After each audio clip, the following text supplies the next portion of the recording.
Hello! In this video I will show you how to install ChatGPT Widget on POCO F6.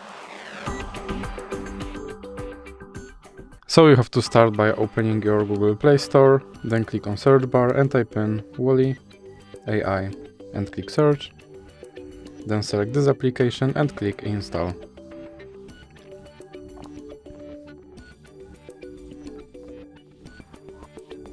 Now you can click open. And now you can click this button to skip introduction, then click not now and click open permissions.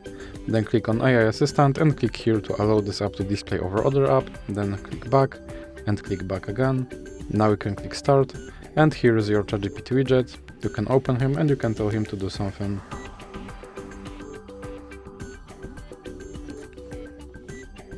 And as you can see, he responded, and if you want to remove him from your screen, just drag him into the X icon in the middle.